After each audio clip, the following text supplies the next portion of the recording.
America and other free and open societies face crucial challenges and opportunities abroad that affect security and prosperity at home. This is a series of conversations with guests who bring deep understanding of today's battlegrounds and creative ideas about how to compete, overcome challenges, capitalize on opportunities, and secure a better future. I am H.R. McMaster. This is Battlegrounds.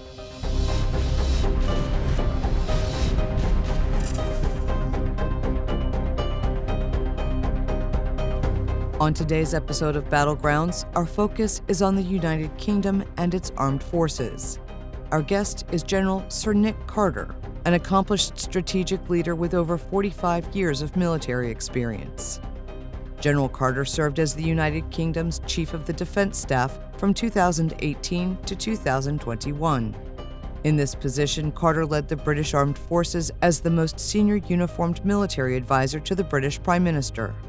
As Chief of the Defense Staff, General Carter oversaw the British Army's response to the Syrian civil war, the COVID-19 pandemic, and the Taliban takeover of Afghanistan. General Carter joined the British Army at age 18 as part of the Royal Green Jackets Infantry Regiment. He served in West Germany during the end of the Cold War, Northern Ireland during the Troubles, and in Bosnia and Kosovo during NATO peacekeeping operations. Carter served multiple tours in Afghanistan between 2002 and 2013 and commanded British forces in Basra, Iraq in 2004. He helped design the provincial reconstruction teams in Afghanistan, which were humanitarian reconstruction and growth projects that aimed to establish stability and security. During the 2009 surge of troops in Afghanistan, General Carter commanded 55,000 NATO troops. In 2013, Carter became Deputy Commander of the International Security Assistance Force, ISAF. ISAF was a UN-mandated NATO mission to train Afghan national security forces to rebuild crucial government institutions, provide security in Afghanistan, and ensure that it would never again serve as a safe haven for terrorists. We welcome General Carter today to discuss his experiences in the British military, the war in Ukraine, the implications of the U.S. and coalition withdrawal from Afghanistan, and the future of warfare.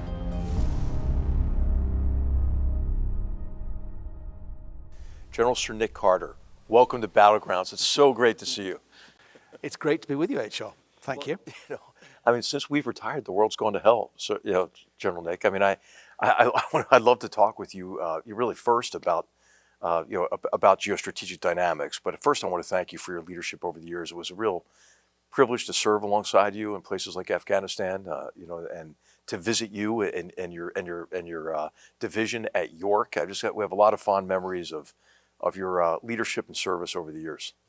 No, well, thank you. And, I've followed your career with great interest and learned a lot from you during the course of the process. And I think the partnership that we've struck up in various dusty places has been a very productive partnership. It has. And of course, I know it's been heartbreaking for you to see some of the developments in recent years and months. And we'll talk about Afghanistan. We served together there.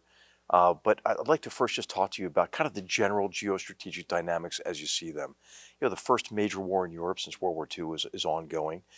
There's an emerging geostrategic competition with two revanchist powers on the Eurasian landmass.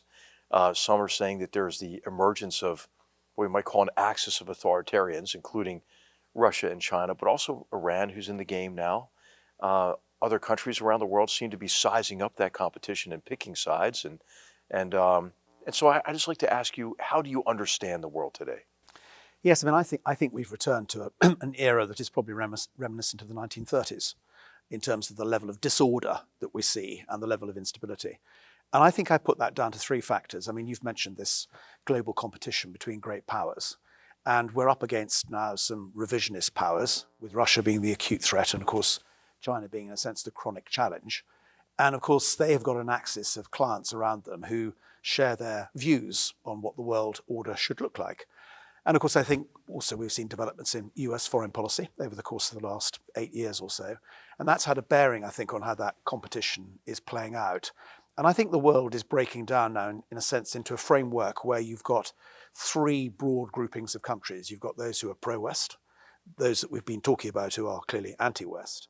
And then you've got a lot of undecided or non-aligned who are sitting there, I think, waiting to be influenced. And of course, those are countries a bit like India, Indonesia, maybe Malaysia, perhaps even Mexico, Brazil, South Africa. And these are countries that are going to have a large amount of the global humanity living within them. And how they play into this debate, I think, is interesting. And then, of course, I think the second reason is that, you know, the multilateral system that you and I have grown up in, that rules-based order that the United States was so instrumental in constructing after the 1945 period, that is now arguably no longer being respected and is arguably perhaps not fit for purpose. So I think we're between orders. And then when you then add on the third factor, which is the way in which the character of warfare and politics is evolving so rapidly because of technological change and the democratization of information, you've got a cocktail of ingredients that lead to the disorder that we're now seeing. Well, I'd like to talk about each of those. I think it's interesting. The three groups, of course, there's a lot of variation within each of these groups, but the competitions that are playing out really play out among these three groups. And I'd like to get your assessment of what you think the relative strengths and weaknesses are of these three groupings: the authoritarians, the West, or like-minded free market systems and free and open societies, and where the competition between the two is largely playing out, whether it's across what Mackinder called the shatter zones of the Middle East and Africa, or here in the Western Hemisphere. But when we look at these authoritarians, you called it an acute threat with Russia and a chronic one with China. How do you assess their trajectory and their relative strengths and weaknesses? I mean, I think if you look for the slightly longer term, I mean, Russia is undoubtedly a declining power, not least because of demography, but also I think because where its money comes from, which essentially is about fossil fuels, that is something that's not going to endure forever. So when you see a population shrinking like the population is shrinking in Russia, I think, there are obvious longer term vulnerabilities there. But the next 10 years are going to be difficult. We can talk in a minute about how the war in Ukraine might play out. But however it plays out, Russia is going to be a factor in that equation. And of course, China is also confronted with some headwinds. And when you think the working age population in China is going to decline by 10% in the next 10 years and by 30% over the next 30 to 40 years, you can't change demography, unless you're prepared to open your doors to immigration. And we all know that China's unlikely to do that. It's somewhat xenophobic, perhaps, in its approach. They've also got some difficult headwinds to cope with.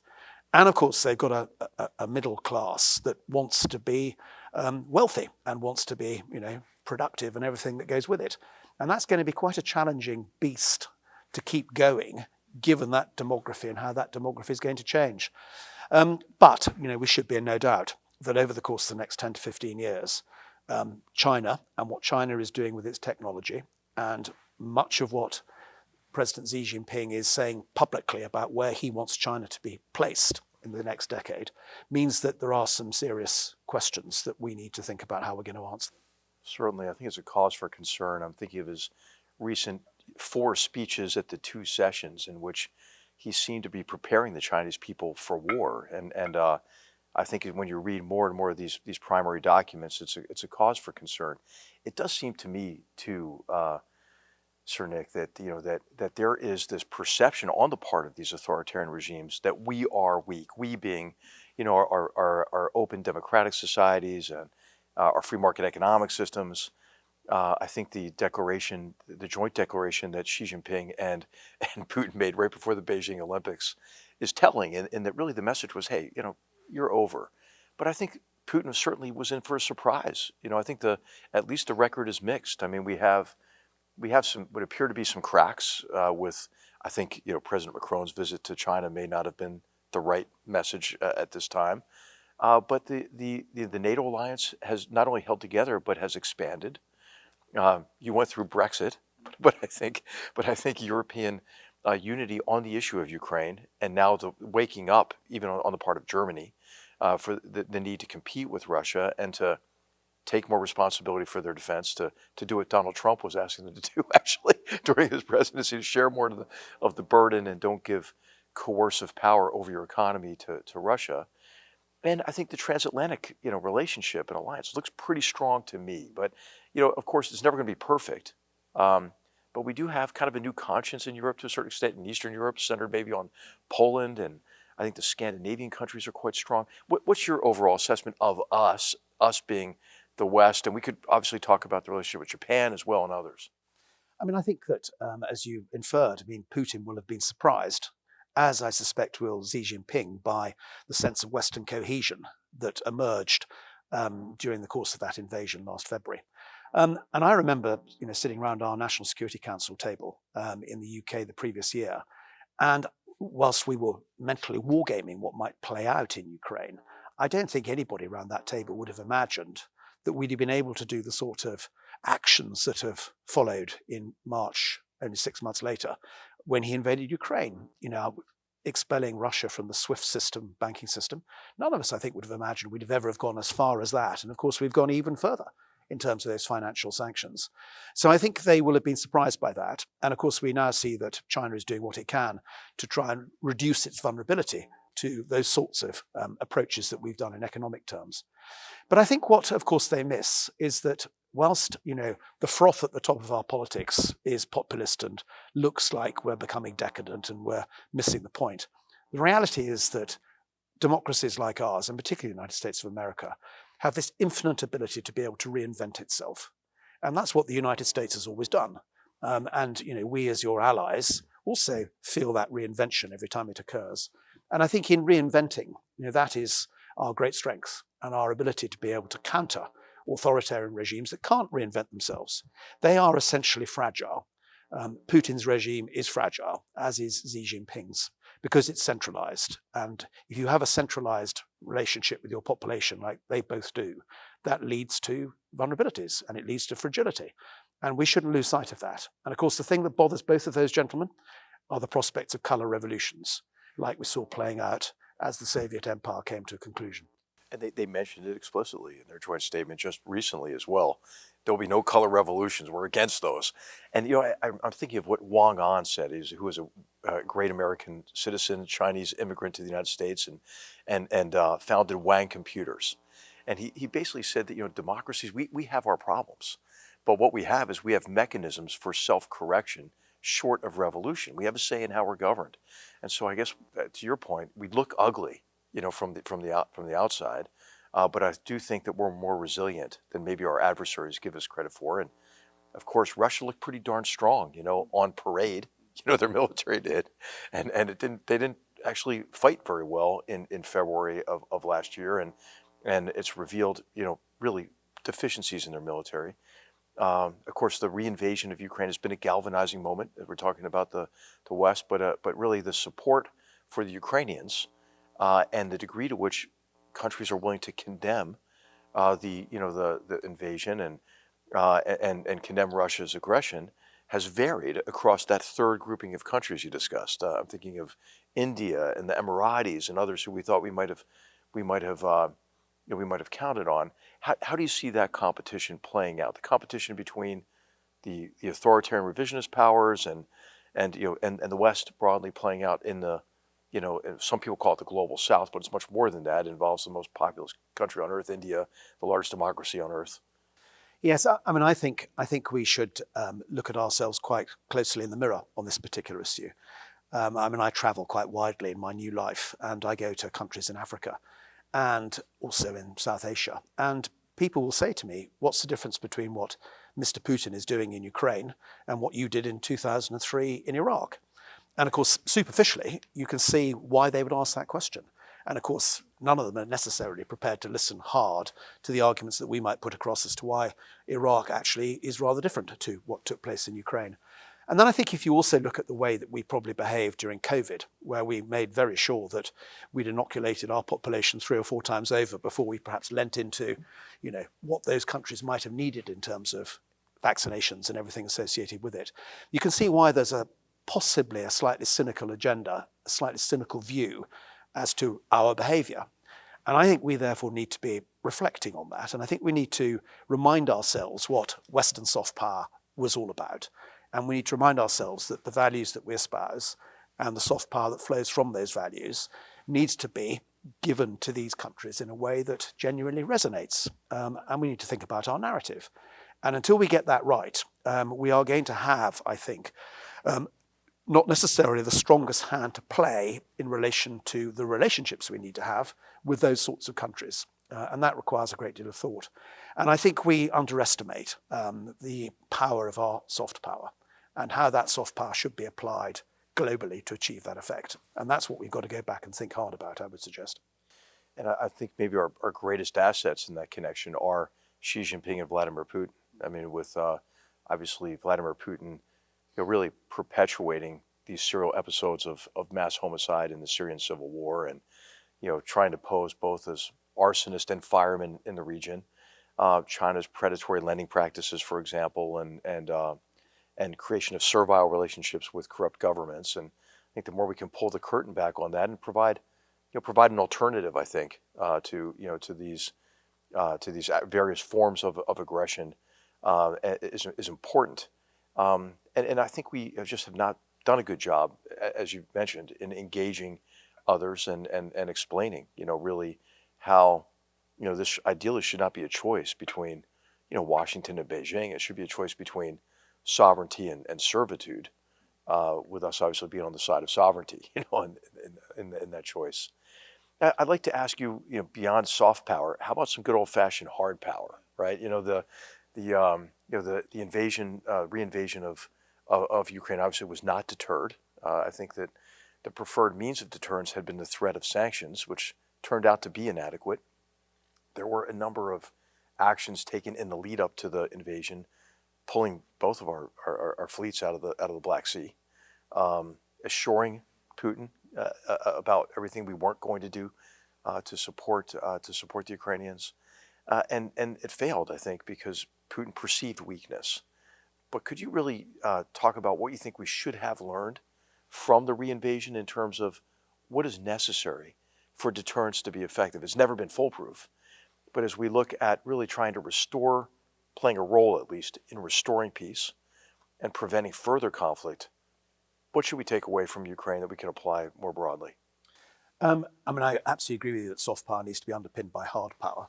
And of course, hard power ultimately is the essence of deterrence, as we both know.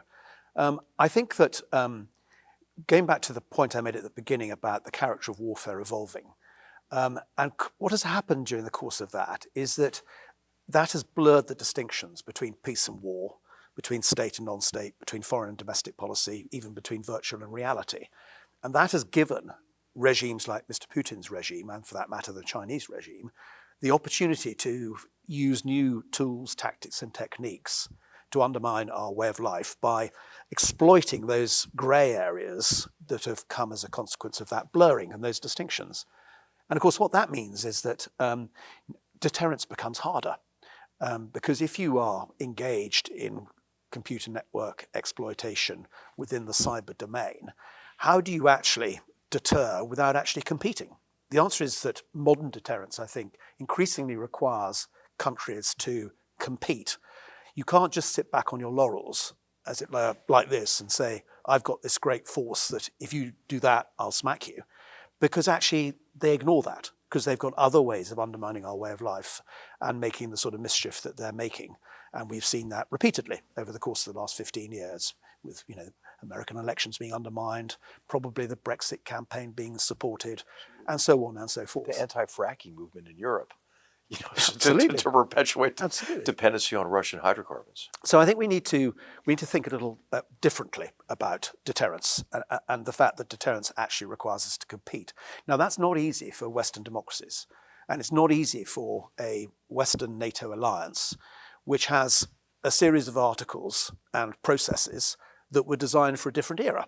Right. The articles in the NATO treaty, which say an attack on one is an attack on us all, you've got to nowadays work out what an attack is. What is an attack? And that is very difficult to do. So I think, the time is right for some serious academic study, I would suggest, HR, that people like us probably need to do to work out how you play into a much more demanding strategic context and provide that sense of modern deterrence, which will mean that people like Xi Jinping and Putin understand that they cannot get away with it. Right.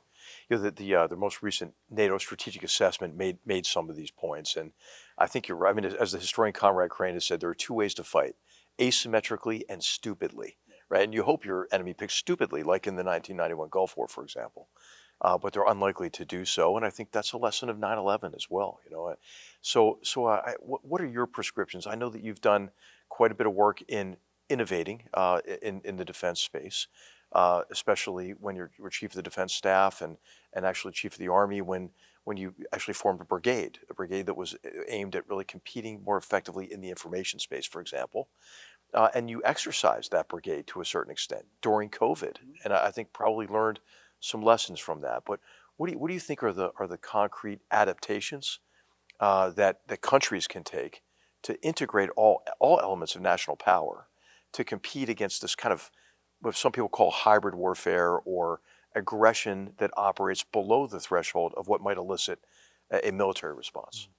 I mean, I think the key word you used there is this word integration. And certainly from a military perspective, I think the acme of modern military skill is the ability to be able to integrate across the traditional domains of land, air, and maritime, but also space and cyber, and bring the information piece into it as well. And if you can do that, then not only will you be able to bring capability to bear at any point in time, you'll be able to do it throughout the levels of command, from the strategic through the operational down to the tactical and vice versa. And that, I think, takes what you and I would have described as jointery to another level. And I think that's probably the acme of military skill now.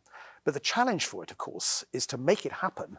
Not only requires human beings who are very skilled and able to be comfortable with decentralization and the chaos that comes with decentralization, it also requires technology to be in the right place. And I think we all know that the future is going to be about information-centric technologies, but picking the right combination of those technologies is immensely challenging. And we're not good at predicting the future. Our procurement processes are not very effective at dealing with the technology and the pace of that technological change. But I think there's some interesting lessons that are coming out of Ukraine. I mean, it's always dangerous to learn lessons a year into a war or a campaign. But I do think the way in which the Ukrainians are exploiting and managing data is an extremely good example of what the future probably portends over the next 5 to 10 years. Right. Yeah, I think also from Ukraine you can learn the lesson that the new doesn't completely replace the old. That often, I mean, almost always they have to be combined, and you see quite a bit of kind of just blunt use of force, right? Massive, artillery use of artillery to the extent that we're almost running out of it.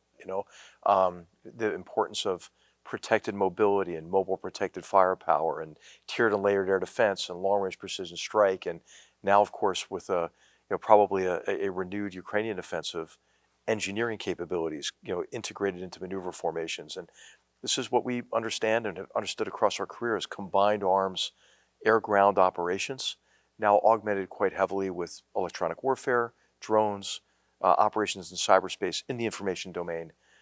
What do you think that the experience in Ukraine portends for future war, and what would your priorities be today as Chief of the Defense Staff, or as Secretary of Defense here in the United States to really make sure that forces are prepared to deter conflict, but if necessary to fight and win in future war? I mean, I think, the one thing that we've reminded ourselves about repeatedly over the course of the last year or so, looking into Ukraine, is the nature of war doesn't change. It is essentially a political interaction between human beings. It's visceral, it's violent, and it's bloody, and it's very, very challenging in terms of the friction that it brings with it. And I think we've been repeatedly reminded of that throughout the last year or so. But the character of warfare is evolving, and I think the extent to which the Ukrainians are innovating, the extent to which they've brought together the whole enterprise of their society in order to be able to fight for their existence has been really rather remarkable and most impressive to see. And of course, they've used lots of things that are essentially available in your normal daily life, whether that's 3D printing in back rooms that are creating small drones that are then brought forward by a girl on a bicycle to, the soldier in the frontline trench or whatever it might be. They are, I think, demonstrating the level of ingenuity that comes when you're faced by an existential challenge in the way that they obviously are. So I think there's some good lessons there.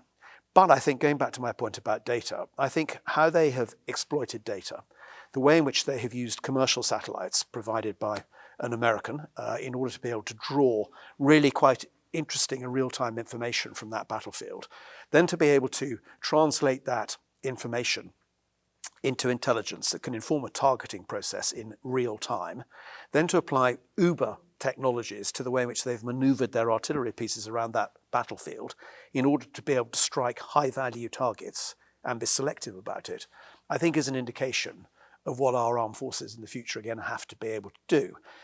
Now, the point I made a moment ago about our rather clunky procurement processes, these are not going to enable that. I mean, what Ukraine has demonstrated, because it's had to, is you've got to be very agile in the way that you develop these things. It is a laboratory in which they are experimenting.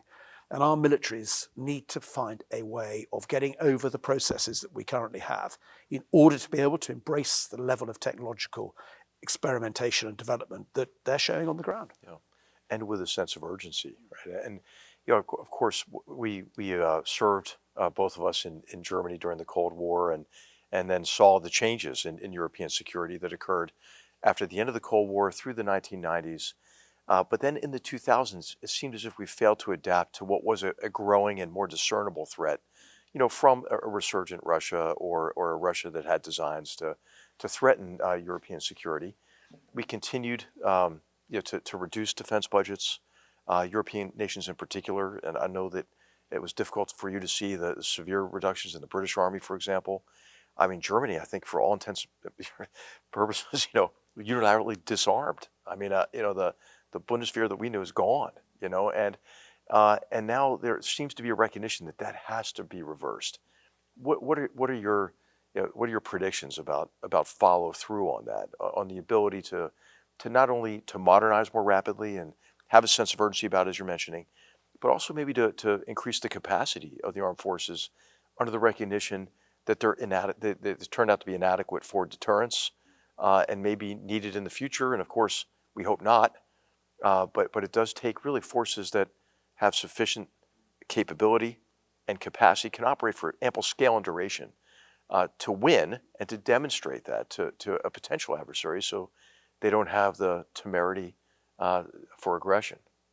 I mean, I think it will be quite challenging, notwithstanding the moment of the Ukraine war, to reverse decades of decline. The peace dividend has been spent many times over already by European countries, and to a degree the United States as well.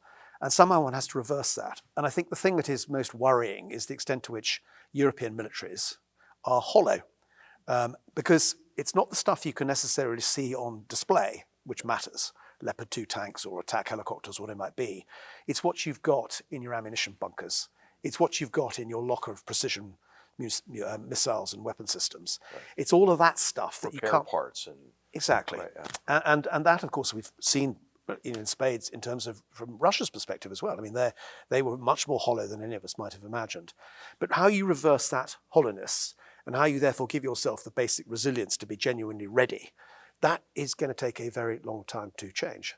Not least because our defence industries are not tooled to be able to do this. And I was reading an article in the London Daily Telegraph last week about the US Army Scranton ammunition factory, which makes 155 ammunition. Mm-hmm. And at maximum capacity at the moment, they can turn out 11,000 shells a month. Well, the reality, of course, is that the Ukrainians are going through 7,000 shells a week. Well, don't turn to Europe, because our industry's certainly not going to be able to backfill any of that.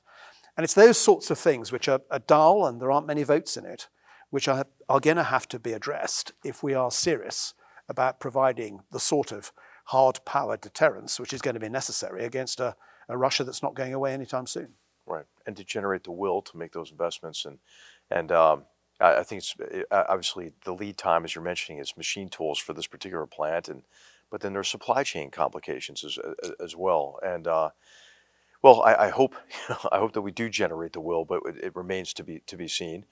In the U.S., as you know, there are more investments now in the defense industrial base, but they're inadequate in terms of the scale. And once you give up, capacity, it's very difficult to build it back.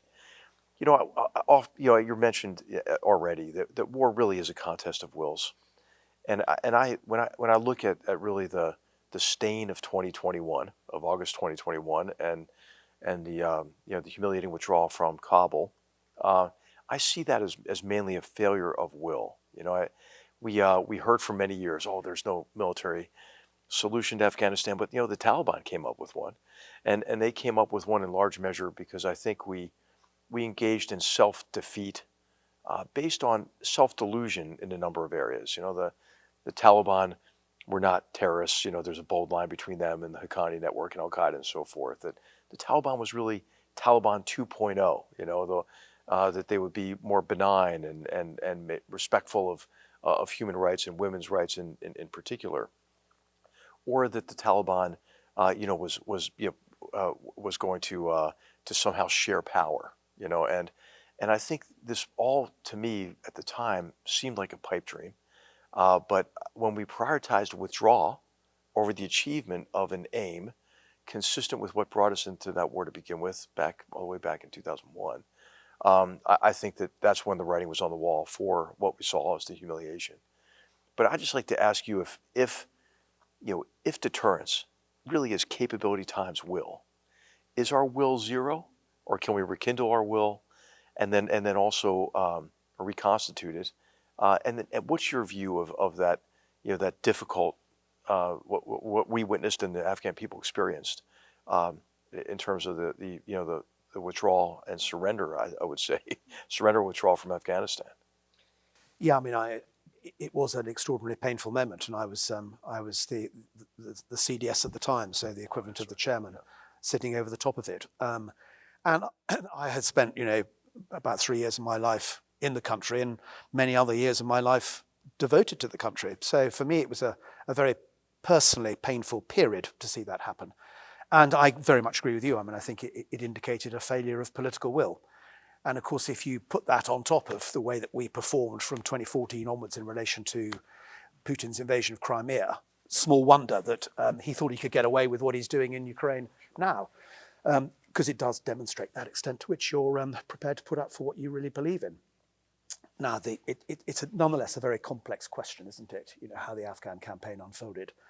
And I think the strategy that you developed when you were National Security Advisor was a sustainable strategy. And I think if that had been seen through, I think it could have been done so at a level which was not only sustainable in terms of human lives, but also sustainable in terms of the economics of it. And it's a sadness that it didn't happen. But I think you mentioned 2001. And of course, the reality of all of this is that we know that wars ultimately end in a conversation. And the trick is to make sure that you have an inclusive conversation in order to be able to create an inclusive political solution at the end of that conversation. And I think that we thought, probably rather hubristically, back in 2001, that we had defeated the enemy. Job done. And indeed, you'll recall that Donald Rumsfeld actually wanted us to leave pretty quickly thereafter. I mean, a lot of people remember the mission accomplished speech that President Bush gave, but forget that Secretary Rumsfeld was making a very similar speech in Afghanistan that same day, saying, "Hey, we're out of here." And of course, maybe that would have been the right thing to do, looking back on it. But if you are going to stay and you are essentially going to get involved in nation build, which is of course what it became, then you need to understand the local politics very comprehensively, and you need to be very strategically patient in terms of how you're going to develop the country that you're trying to build. Because going back to when we were talking about democracies, the reality of democracies is they're based upon sound and solid institutions. And when you look at Afghanistan, we invested a lot of money in trying to build an Afghan army as a key institution, but we didn't invest much effort in building a civil service or any of the other institutions that we take for granted in countries like yours and mine. So I think you have to look at the whole campaign over a 20-year period to really understand what went wrong in 2021. And whether there was any way back, I don't know. But I do believe that the sort of things that you were talking about doing in 2017 were probably the things that might have made a difference. And even when we put those in place, I wondered if they were too late. I mean, I think that this short-term approach to what was a long-term problem in Afghanistan actually lengthened the war and made it more costly.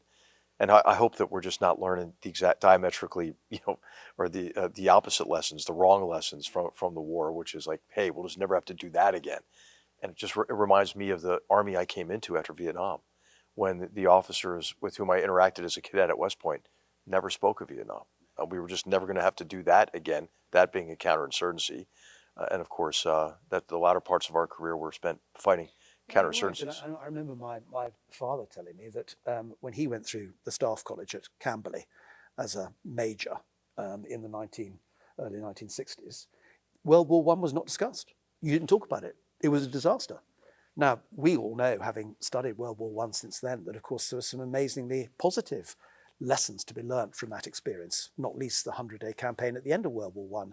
So I absolutely agree with you. I mean, that there is a risk that we shelve these things and we don't learn and then, importantly, apply the lessons looking forwards. And whilst, I think our politicians wouldn't want to get involved in an intervention like Iraq or Afghanistan again, the reality is that other countries are going to be involved in similar problems to the ones that we encountered in Afghanistan. And, when you go to many African nations now, they will need advice on how to deal with Islamic insurgencies and Islamic extremism and the terrorism associated with it. And the lessons that we have learned from our experience in Afghanistan will be useful to them to be applied in order to try and deal with their problems. Absolutely. And I think that we have to avoid this false dilemma that, Afghanistan wasn't Denmark. Yeah. So there was a failure. It didn't need to be Denmark. And I think nation building is a fool's errand, especially if you try to nation build in your own image. But the consolidation of gains, as you know, has never been an optional phase, in war, unless it's a raid. But I'd like to talk with you more about the writing that you're doing and the thinking that you're doing about future war. What are you doing these days, and how are you organizing your thoughts about what you'd like to write and explain to readers and audiences about future armed conflict and its relation to politics, for example? Yes, and I'm absolutely thrilled to be with you here at Stanford. And indeed, the director's just asked me if I'll do another year, so I'm really delighted about that. Because what better place to be able to get your thinking in order, and what better basis of talent to draw upon to develop that thinking in the right direction. And for me, I think what I want to study, perhaps it's less about the technology of future war. A lot of people have written about artificial intelligence and drones and robots and all this sort of good stuff. What I'm much more interested in is the political dimension of warfare. And what I would propose to do, I think, is to write a book probably in two parts. A part where I would draw upon my 20 years experience in Afghanistan, and then a part where I would draw on probably the last 10 years of my military career, where as a chief of staff and then ultimately as the chief of the defense staff, one was engaged in the challenge of modern deterrence and the threat that was coming from Russia particularly, and the challenge that was coming from China, and how one approaches that sense of deterrence in the context of political warfare and everything that stands for, and how one then sought, in a sense, to try and get the armed forces to understand its role in a subordinate capacity to all of the instruments of statecraft that are necessary to prevail in those circumstances. On the Afghan thing, in many ways, it's probably quite trite to say it, but I think that the Clausewitzian dictum that war is an extension of politics is slightly reversed in Afghanistan, and probably in counterinsurgencies more generally, where actually what you're really doing is armed politics. And ironically, in a way, the politics is an extension of the war. And what you have to do, I think, is to understand how you can therefore use tools often short of kinetic, lethal tools, in order to be able to have the sorts of conversations that probably lead to stability, and how that all plays through. And much of what we achieved in southern Afghanistan from 2010 onwards was an essential political campaign rather more than a military campaign. And I think that angle is something that will be useful to countries that are struggling with that sort of insurgency at the moment. I think that's a really important insight. I think what was necessary in Afghanistan was to harden Afghanistan against the regenerative capacity of the Taliban, which lied mainly across the border in Pakistan.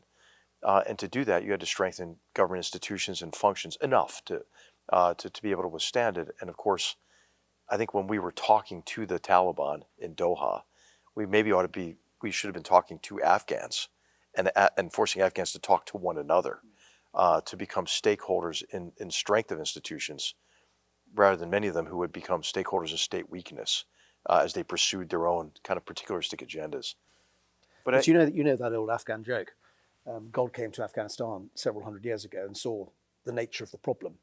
And he said to them, don't do anything till I come back. And of course, that is always the challenge.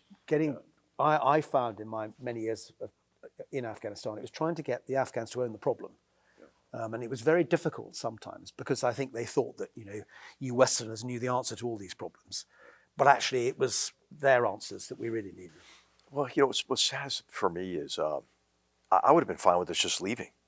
But I was really disconcerted about the degree to which we seemed to side with the Taliban against the Afghan government on our way out, delivering blow after blow, like not having the Afghans with us during negotiations, forcing them to release, 5,000 and then 2,000 more prisoners, withdrawing our air and intelligence support, not actively targeting the Taliban, removing our contractor support. I mean, it seemed as if we were siding with the Taliban against the Afghan government. And I would hear these complaints about Ashraf Ghani, who we both know very well, and I would just say, okay, do you prefer Hibatullah Akhundzada? I mean, really? So I think that was what was most disheartening for me, and it's going to take me a while, obviously, to get over this. But of course, the Afghans are really the ones bearing the brunt of the consequences.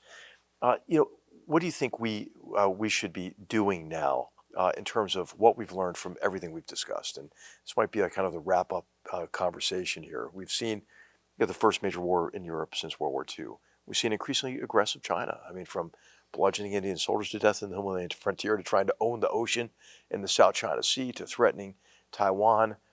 We see us really partnerships weakening with critical, reliable partners in Saudi Arabia and the Emiratis and the Chinese extending their influence into the region. This peace deal between, or not peace deal really, it's really a reestablishment of relationship, rapprochement between Iran and Saudi Arabia. What can we learn from these recent experiences? But what can we do about it? What should we be prioritizing now? We being, the United States, the UK, Europe, Japan, Australia, like-minded countries. Yes, I think that you'll recall George Kennan and that George Kennan moment when he sent the long telegram back in 1947 to the State Department from Moscow, making the point that he didn't think we would be able to live in peaceful coexistence with the Soviet Union in the direction it was going. And of course, that led to the Truman Doctrine, and the Truman Doctrine became a bipartisan doctrine. And of course, we all, as NATO allies, got in behind it. And of course, history would judge that it was very successful as the Cold War came to an end at the end of the 1980s. And I think, in a way, we almost need another moment where we recognize the nature of the problem. And as a collective group of like-minded nations, we work out what the strategy should be to deal with the problem. And of course, it's very dangerous to use Clausewitz twice in a conversation, but I'm going to use him again. What do you expect from washed up generals? Right? I mean, this is, as my daughter would say, hashtag predictable. Yeah, but I think one of the things he did say was that the first requirement on a leader or a commander is to work out what sort of war you're going to prosecute. Now, I'm not suggesting we're going to war, I hasten to add, and we've got to do everything we can to avoid that happening. But we need to work out what it is, the problem, and what we're going to do to solve that problem collectively. And my bet is that's going to require strategy.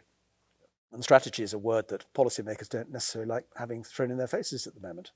And I think it requires us to recognize that so much of the challenge we're up against is a technological challenge. And what China is doing to the world is deliberately putting its technology throughout the world. And then what will follow from its technology will be its ideology. And that is the challenge that we're up against. And the reality is that people are opening their arms to Chinese technology because it comes with not many strings attached.